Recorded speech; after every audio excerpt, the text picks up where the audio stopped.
जान, मोहब्बत की अजीम दास्तान।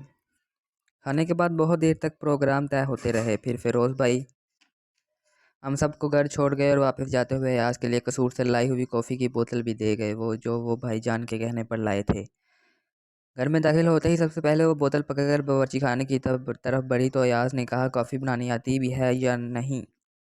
मुझे तो नहीं आती, तुम्हें आती है तो खुद आकर बना लो, मैंने जले हुए अंदाज में कहा। यह बात है तो किशोर आपा से कहो पानी उबाल कर मुझे आवाज़ दे। बेटा मैंने चाय के लिए पानी रखा हुआ है, तुम्हें जितनी ज़रूरत है आकर ले लो, किशोर ने अयाज की बात मान कर कहा।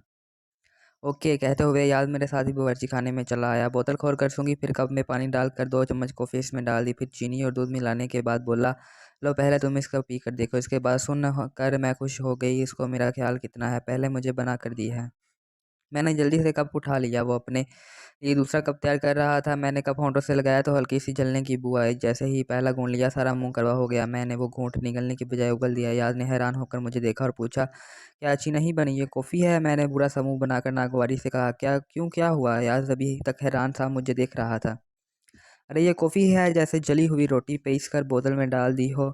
इसके लिए कल तुमने हमें परेशान किया था। अगर कल ही मुझे बता देते कि ऐसी होती है कॉफ़ी तो मैं तुम्हें तनूर में रोटी डालकर पीस देती। और बस कर बेवकूफ़, तुम्हें क्या मालूम कॉफ़ी की तारीफ़ काफ़ी थके हुए ज़हन को सुकून देती है। उसको पीने से ज़हन चुस्त रहता है और मोटापा भी दूर रहता है। ताहम ये चाय की निस्बत ज़रा तलख होती है लेकिन बंदे को सुकून देती है। छोड़ो यार इसको, क्या कॉफ़ी का पता होगा, तुम मुझे पकड़ाओ ये कप। भाईजान ने कहा तो मैं उठ के बाहर आते हुए बोली, रात में सोच रही थी न जाने कॉफ़ी क्या होती है, अब पता चला। ओह इसको कॉफ़ी, जी इसको कॉफ़ी कहते हैं, लेकिन ये पढ़े लिखे लोगों का मशरूब है, आप जैसों का नहीं है। अयाज ने कहा तो मैं जल्द उठी और बरबराती हुई अपने कमरे में चली आई। मगर आते आते मैंने सुना अयाज कह रहा था, अगर तुम कॉफ़ी पीना शुरू कर दो तो चंद दिनों में स्मार्ट हो जाओगी। गुस्सा तो मुझे बहुत आया मगर मैं बर्दाश्त करते हुए सोने के लिए लेट गई। आजकल मुझे वक़्त गुज़रने का कुछ पता ही नहीं चलता था। सारा दिन शादी की शॉपिंग और बातें होती क्योंकि तारीख तय हो चुकी थी और अय्याज़ भी वापस अपने गाँव जा चुका था। वो मुझसे नाराज़ ही चला गया था। मेरी समझ में उसकी नाराज़गी ना आई थी और ना ही वो कुछ ख़ास बता कर गया था। अलबत्ता जाते हुए उसने मुझे बतौर ख़ास कहा था, सुना मुझे मोटी भारी लड़कियाँ और ज़रा भी पसंद नहीं और ना ही इन पर किस्म की। देखो लड़की अपनी आदतें ठीक कर लो वरना ऐसा ना हो मुझे तुम्हारे बारे में दोबारा सोचना पड़े। इस उम्र में मैं वज़न 65 किलो देखूँ, जब मैं परवेज़ की शादी पर आऊँ तो तुम्हारा वज़न 50 किलो होना चाहिए, बल्कि ये भी ज़्यादा है, 10 किलो होना चाहिए। मैंने दाँत पीस कर कहा। वो था कि कहता जा रहा था, बजाय इसके कि प्यार मोहब्बत की बातें करता वो मुझे नसीहत कर रहा था। नहीं भई 10 किलो तो बहुत कम है, 45 किलो कर लेना। वो संजीदगी से कह रहा था। मैं चुप ही रही तो उसने कहा, सुन रही हो क्या मैं कह रहा हूँ? सुन रही हूँ, मैंने ज़हर खशदा से कहा।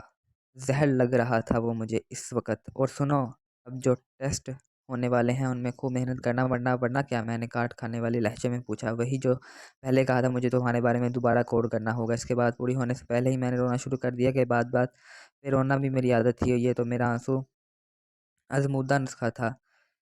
मेरे रोने की देर होती है, माँ-अब्बा यहाँ तक भाईजान मेरी बात फ़ौरन मान लेते, मगर इस ज़ालिम पर कुछ असर ना हो रहा था। वो बजाय मुझे चुपड़वाने के मुस्कुरा रहा था, जैसे मुझे इस लड़की रोने को समझता हो। अचानक फिरोज़ भाई अंदर आए, एक नज़र मुझ पर डाली, फिर अय्याज़ से पूछा, अब आज क्या हुआ? अब तो कुछ नहीं हुआ, लेकिन इन मोहतरमा का वज़न इसी रफ़्तार से बढ़ता रहा और आते भी इसने ना बदली तो फिर ज़रूर कुछ होगा कि हद होती है हर बात की। क्या होगा फिर? फिरोज़ भाई ने तल्ख़ी से पूछा। यार तुम समझते क्यों नहीं? मुझे अनपढ़ किस्म की लड़कियाँ ज़रा अच्छी नहीं लगती। ये बताओ, नौकरी करवाने का इरादा रखते हो बीवी को? भाई के लहजे की तल्ख़ी कम ना हुई। इसमें हर्ज भी नहीं, अयाज़ ने डठाई से कहा। क्या चाहते हो? फिरोज़ ने शायद पहली बार दिल की संजीदगी से पूछा। नंबर 1 पढ़ाई, नंबर 2 मोटापे से निजात और मेरा ख़्याल है अगर तुम चंद रोज़ मज़ीद यहाँ रुक जाते तो मोटापे का निशान तक ना रहता। फिरोज़ भाई की बात सुनकर मेरा दिल खुश हो गया। तंज़ कर रहे हो मुझ पर? वेट पूछो मोहतरमा का, 65 किलो। वेट का तुम्हें कैसे पता चला? फिरोज़ भाई ने हैरानी से पूछा। पैसे खर्च करके? मैं समझा नहीं। फिरोज़ के बगौर अयाज़ को देखते हुए पूछा। वेटिंग मशीन ला कर दी है, अयाज़ ने झुला कर कहा। अच्छा ज़्यादा बक-बक ना करो, अब बाहर चलो। फराज भाई और परवेज़ गाड़ी में बैठे तुम्हारा इंतज़ार कर रहे हैं। मैं वो तुम्हें छोड़ने लाहौर स्टेशन तक जाएँगे। मगर अयाज़ जिसकी तरफ मुतवज्जा ही कब था वो तो मुझसे कह रहा था, सुनो दूध पीना बंद कर दो। कॉफ़ी अगर अच्छी नहीं लगती तो चाय पीना शुरू कर दो। इस तरह भूख भी कम लगेगी और नींद भी कम आएगी। जब ये दोनों चीज़ें छूट जाएँगी तो तुम्हारा दिल खुद ब खुद ही पढ़ाई में लगेगा।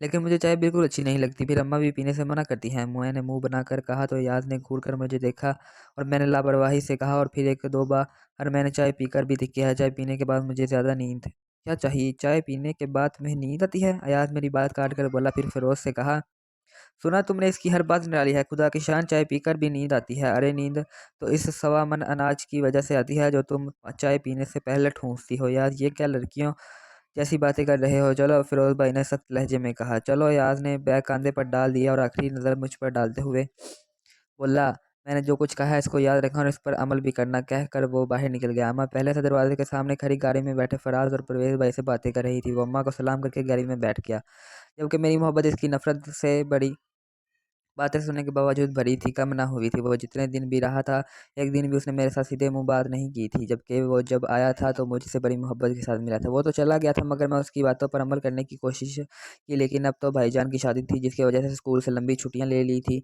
बेशक मैं छोटी थी, मगर थी तो भर की बढ़िया और इकलौती बेटी, इसलिए अम्मा हर जगह मुझे साथ साथ रखती थी। हर बात मुझसे पूछा कर करती थी। रोज़ शादी की शॉपिंग के लिए कभी कसूर, कभी ज़्यादातर लाहौर के चक्कर लगते। चच्ची भी हमारे साथ जाती थी, बल्कि हम चच्ची के साथ जाते थे क्योंकि हमारी गाड़ी नहीं थी, जबकि चचा के पास एक गाड़ी थी। शॉपिंग करवाने के लिए कभी परवेज़ भाई हमें ले जाते, कभी फिरोज़ भाई। ऐसे में अनारकली जाते ही शॉपिंग के बाद मैं करती। पहले पानो बाजार से फ्रूट चाट खाती, फिर कुछ खरीदारी होती। परवेज भाई तो सिर्फ चाट ही खिलाते थे, जबकि अगर फिरोज़ भाई साथ होते तो फिर मैं घर से नाश्ता किए बगैर ही आती। वो बानो बाजार से फ्रूट चाट खिलाते, माँ रोड के बेहतरीन कीमा भरे समोसे और इचरा मोड़ की बेहतरीन तली हुई मछली और भाटी गेट से पान गर्ज। वो लाहौर की हर मशहूर चीज़ मुझे खिलाना अपना फ़र्ज समझते थे, और मैं अयाज की नसीहत बिल्कुल भुला चुकी थी। जाते हुए वो वेट मशीन मेरे कमरे में कोने में रख गया था और कहा था, इसको यहाँ से उठाना मत, रोज़ वेट किया करना ताकि पता चले। मगर मुझे इसकी ये बात याद कहाँ थी। वो धमकी देने की बजाय अगर प्यार से समझाता तो शायद मुझ पर कुछ असर हो ही जाता। मगर अब ना तो आजकल पढ़ाई हो रही थी और ना ही वज़न कम हो रहा था। मैं जब अपने कमरे में जाती, चाहे दिन में 10 मरतबा, हर बार मशीन पर खड़ी होती और ये देखकर जान जल जा करती, वज़न कम होने के बजाय और भी बढ़ रहा था। और ये सब बार बार लाहौर के चक्कर लगाने की वजह से हो रहा था। और तंग आकर मैंने सोचा, अब अगर कोशिश करने के बावजूद कम नहीं होता तो मैं क्या करूं। बाकी रहे यास की दोबारा सोचने की बात, तो अम्मा 5 भाइयों की लाडली बहन है। यास बाप के सामने इनकार करने की दोबारा जुर्रत कर ही नहीं सकता, और कर भी ले तो मामू उसकी बात हरगिज़ नहीं मानेंगे। ये सोचकर मैं मुतमिन थी, चाहे कुछ भी हो जाए वो सिर्फ मेरा ही है। शादी की तारीख 2 माह बाद की रखी गई थी। गाँव में इतनी ही लंबी लंबी रखी जाती थी, मगर ये 2 माह गुजरे क्या पता ही ना चला। और जब एक दिन अम्मा ने अब्बा से कहा, शादी में सिर्फ 15 दिन बाकी हैं, सोचती हूँ भाइयों को भी जाकर एक बार खुद कह आऊं। शादी में सिर्फ 15 दिन बाकी हैं, सोचती हूँ एक भाइयों को भी जाकर एक बार खुद कह आऊँ, बाकी रुके तो नहीं जाकर दे आएगा। आप क्या कहते हैं? कहना क्या है, जब दिल चाहे चली जाना, अब्बा ने हुक्का पीते हुए कहा। अम्मा मैं भी तुम्हारे साथ जाऊंगी, मैंने जल्दी से कहा। यार मुझसे नाराज़ था, मगर मेरे दिल में अब भी उसकी मोहब्बत थी। अरे तू चली गई तो घर में कौन रहेगा फिर? बराबर शादी वाला घर है, अगर खुदा ना खास्ता कोई चोर कुछ नहीं होता, अम्मा चच्ची को एक दिन इधर छोड़ जाते हैं। मैंने मशवरा दिया, ना आयशा, इनके घर अपने शादी है, वहाँ 3 भाभियाँ भी तो हैं। मैंने तंग कर कहा, अरे समझा कर, मैं सिर्फ एक दिन के लिए तो जा रही हूँ, तू कहाँ खज्जल खवार होती फिरेगी मेरे साथ। इसने मुझे समझाने की कोशिश की। अम्मा कुछ भी हो मैं तो ज़रूर जाऊंगी, मैंने मुंह बसूरते हुए कहा। ठीक है चली जाना, अब्बा ने मेरे सर पर हाथ रखते हुए कहा। फिर अम्मा से बोले, ले जाना, कभी गई भी तो नहीं मेरी थी वहाँ। अम्मा बादल नवासा मान गई और बहुत ही सुबह फिरोज भाई लाहौर लाड़ी अड्डे छोड़ गए। गर्चा वो तो कहते वो गांव तक साथ जाएंगे, मगर अम्मा ने इनकार कर दिया था, यहाँ पहले ही बहुत काम है। फिरोज अम्मा की बात मान गए, हमें 2 टिकट लाकर दी में लाड़ी में बिठाया और खुद वापस चले गए। दोपहर डले हम अम्मा के गाँव के छोटे से स्टॉप पर खड़े थे। वहाँ से अम्मा ने तांगा करवाया, जवान के अपने ही गांव का था। फिर वो तांगे वाले से गांव का हाल अहवाल पूछने लगी, और तांगा बांध भी किसी टेप रिकॉर्डर की तरह शुरू हो गया। और मैं बेदारी से आस पास फैले नज़ारों को देखने लगी कि इस कदर लंबा सफ़र मैंने पहली बार किया था, और शदीद थकन हो रही थी। जब हम तांगे में बैठे घर जा रहे थे कि रास्ते में यार ज़मीनों पर ट्रैक्टर चलाता हुआ नजर आया। इसके साथ एक और 80 की उम्र का लड़का था। इसने भी हमें देखा और ट्रैक्टर छोड़कर हमारी तरफ आया। मैंने जल्दी से तांगे वाले को रुकने का इशारा किया। इतने में यास भागता हुआ हमारे करीब आया और आते ही अम्मा को सलाम किया। जवाब में अम्मा ने लंबी दुआएं दी तो मेरी तरफ मुतवज्जा हुआ। मैंने बड़ी सी चादर ओढ़ रखी थी, इसलिए वो मेरे मोटापे का अंदाजा ना कर सका। मुस्कुराकर मुझे देखा और कहा, तुम कैसी हो आयशा? इसके लहजे में बेहद नरमी थी। अच्छी हूँ, इसकी वजह पाकर खुल पड़ी। इतने में वो दूसरा लड़का भी करीब चला आया। यार इसके करीब आते ही कहा, कदीर ये मेरी फूफी है, इनको तो तुम जानते हो, और ये आयशा मेरी कज़न, क्या समझे? अच्छा। इसने पहले अम्मा फिर मुझे सलाम किया और मुस्कुराने लगा। वो बहुत नरम चेहरा था। उसके मुस्कुराने पर मैंने सोचा, हो सकता है याद ने इसको मेरे बारे में बता दिया हो। हाँ यही बात हो सकती है, जभी तो वो मुझे देखकर शरारत से मुस्कुरा रहा है। अचानक याद से कुछ कहते हुए तांगे वाले के साथ आगे बैठ गया। वो हमारे साथ ही अब घर जा रहा था और साथ ही साथ अम्मा से बातें भी करता जा रहा था। इसके बाद इसने मुझे एक बार फिर मुखातिब ना किया था, मगर मैं खुश थी कि उसने घोड़ा भी ना था और ना डांटा था। वो अम्मा से परवेज़ भाई की शादी का ही पूछ रहा था और अम्मा हर बात का तफसीली लंबा जवाब दे रही थी। इतने में घर भी आ गया और हम अंदर चले गए। अम्मा के घर पहुंचते ही गोया हंगामा सा मच गया कि दूसरे दो मामू भी अपने अपने घराने के साथ आए हुए थे। वो सब अम्मा से ज़्यादा मुझे इनके साथ देखकर खुश हुए थे, जो पहली बार उनके यहाँ आई थी। सबसे ज़्यादा खुश मेरी नंदे थी। मुझे देखते ही मुसरत और नजरत इशारे करके मुस्कुराने लगी, मगर मैंने कुछ तवज्जो ना दी कि सब ही मौजूद थी। फिर सब बड़े से लॉन में बैठ गए। अम्मा इनको शादी की तैयारियों के बारे में बता रही थी, जबकि अयाज हमें छोड़कर दोबारा ज़मीनों पर चला गया था। रात का खाना सब ने मिलकर खाया, जबकि हमारे यहाँ पहले मर्दों को खिलाया जाता था, बाद में औरतें और बच्चे खाते थे, मगर यहाँ सब औरतों, मर्दों और बच्चों ने इकट्ठा खाना खाया था। खाने से फारिग होते ही अम्मा फिर भाइयों के पास बैठ गईं और सोने का कहकर अपनी नद्द नुसरत के कमरे में आ गई। खाना खाते ही मुझे नींद आने लगी थी। सरद ने मेरे लिए बिस्तर लगा दिया और मैं लेट गई। वैसे भी सफ़र से थकी हुई थी, क्योंकि ये तवील सफ़र मैंने पहली बार अयाज के लिए किया था। हालांकि वो मुझसे नाराज़ होकर आया था, बल्कि डांट कर और धमकी देकर, मगर मैं फिर भी उसे एक नज़र देखने के लिए चली आई थी। अभी मैं गरूदगी में ही थी जब अयाज की खनकदार आवाज़ आई, क्या हो रहा है भाई? ओह, फिर वही सोने का काम, उठो कहते हुए अयाज ने मेरे ऊपर से लहाफ खींच लिया। क्या करते हो, देखते नहीं कितनी सर्दी है? मैं नींद से बंद होती हुई आंखों को पूरा खोलते हुए बोली। फिर उसकी तरफ देखा। वो चारपाई के करीब खड़ा बड़ी गहरी नज़रों से मुझे देख रहा था, बल्कि मेरा मुआयना कर रहा था। मुझे आंखें खोलते ही देखकर बोला, अरे अगर गलती से आ ही गई हो तो उठो, बातें करो।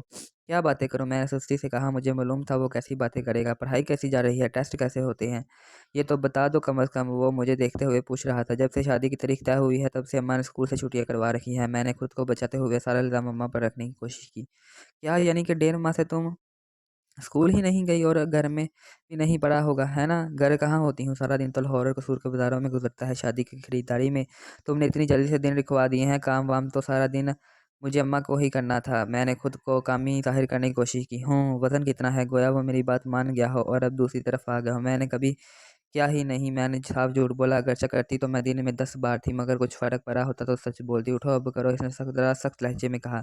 अब मैंने हैरान होकर इसको देखा। अब कैसे करूं, मशीन साथ तो नहीं लाई? मशीन है यहाँ, उठो। इसने मेरा हाथ पकड़ कर एक झटके से उठाया और मसरत की अलमारी से मशीन निकाल लाया और मजबूरन मुझे मशीन पर खड़ा होना पड़ा। मेरे खड़े होते ही अयाज ने झुककर नंबर देखे, फिर सर थामते हुए बोला, उफ खुदाया, 70 किलो।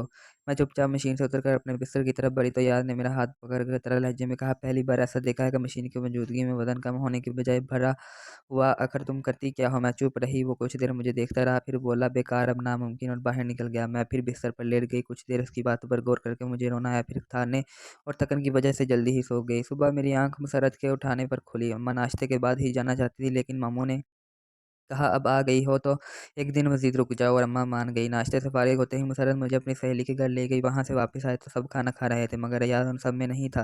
कल रात के बाद में मुझे नज़र नहीं आया था। सुबह नाश्ते पर भी वो मौजूद नहीं था। मैं हैरान थी, वो खर गया गया कहाँ। जैसे तैसे मैंने खाना खाया, फिर मुसरत से पूछा, क्या बात है, तुम्हारा भाई नज़र नहीं आ रहा? वो रात पानी की बारी हमारी थी ना, इसलिए वो रात भर आदमियों के साथ खेतों पर रहे और सुबह आते ही सो गए। अभी तक सो रहे हैं, मुसर्रत ने बताया। अच्छा चलो, अब मैं भी खेत वगैरह देखने चलूँगी। क्यों, पहले कभी नहीं देखे? मुसर्रत ने हंसकर पूछा। नहीं, और हाँ, फार्म देखने भी जाऊँगी, मैंने कहा। तो हम सब कज़न्स, जिनमें मेरी नंदे मुसर्रत और नज़रत और दोनों सारे मामू की बेटियां नीली, फरजाना और जवाना शामिल थी, बाहर निकल आईं। जब हम सब कज़न्स डेरे पर पहुंची तो वहाँ चंद दूसरे आदमियों के साथ कदीर भी बैठा था। हमें देखकर फ़ौरन खड़ा हो गया, जबकि दूसरे आदमी इस कच्चे कमरे में चले गए जिसके बाहर चारा काटने वाला टोका लगाया हुआ था। अब हमारे सामने वहाँ सिर्फ कदीर खड़ा था, या फिर 2-3 बड़े बड़े स्याह कुत्ते जो एक तरफ बैठे थे और शायद हमें देखकर डिस्टर्ब हो गए थे और अब भौंकने की तैयारी कर रहे थे। याद नहीं आया? मुसर्रत से पूछ रहा था। तब मैंने पहली बार गौर से इसको देखा।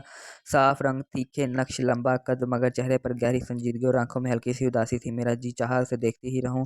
भाईजान तो सो रहे हैं, इसलिए हम अकेली चली आई, मुसर्रत कह रही थी, जबकि मैं टिक टिक उसको देखे जा रही थी। अभी तक सो रहा है? कदीर हैरानी से पूछ रहा था।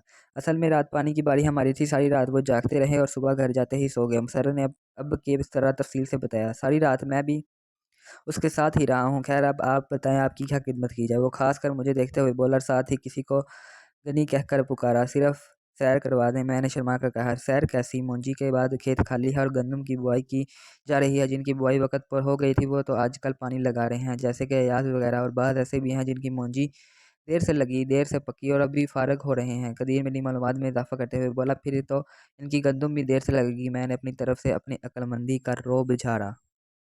ये तो ज़ाहिर बात है, अब यहीं देखे, याद ने पहला पानी जो ठीक 40 दिन बाद लगाना जाना था, लगा दिया है। असल में वक़्त पर फसल की बुआई हो तो पैदावार में इज़ाफ़ा होता है और परेशानी भी नहीं होती। फिर लोग देर क्यों करते हैं? मैंने कहा, बाकी सब इधर-उधर फिरने में मसरूफ़ हो गई थी और वो तीनों कुत्ते के न जाने किधर चले गए थे, जबकि कदीर पूरी तरह मेरी तरह मतवज्जा हो गया है। लोग खुद कहाँ देर करते हैं, कभी बीज वक़्त पर नहीं मिलता, कभी पानी, ख़ासकर पानी से मसला ज़्यादा बिगड़ जाता है। पानी लेट मिलेगा तो बोई भी लेट होगी और पैदावार भी कम होगी और परेशानी अलग। वो ऐसा-ऐसा यूँ बोला गोया मैं उसका इंटरव्यू कर रही हूँ। आप खुद क्या करते हैं? मैंने पूछ लिया। वो कल भी हमें मिला था यहीं पर और आज भी। मैं वो मुस्कुरा दिया, उदास मुस्कुराहट। यहाँ अपने खेतों पर होता हूँ। पढ़ाई मुकम्मल कर ली आपने? न जाने कैसे मेरे मुँह से ये जुमला निकल गया। हालाँकि इस बात को तो मुझे पसंद ना करती थी, कोई मुझसे पढ़ाई के बारे में पूछे। मैट्रिक के बाद सलीम को खैर बात कह दिया। शौक नहीं था, मैंने महज़ बात जारी रखने की खातिर पूछा। शौक तो बहुत था, मगर अब्बा कहते थे अब मुझे ज़मीनों पर काम करना चाहिए, तो आप कह देते आप पढ़ना चाहते हैं। कहा था, मगर अम्मा ने कहा इतना ही बहुत है जो पढ़ लिया। और असल वो तो मुझे शुरू से ही नहीं पढ़ाना चाहती थी, मगर अब्बा समझते थे खत वगैरह लिखने पढ़ने और हिसाब किताब करने के लिए मुझे मैट्रिक ज़रूर करना चाहिए, जबकि मैं याद की तरह आर्मी में जाना चाहता था। मगर अम्मा को ये बात पसंद ना थी, इसके लहजे में दुख था।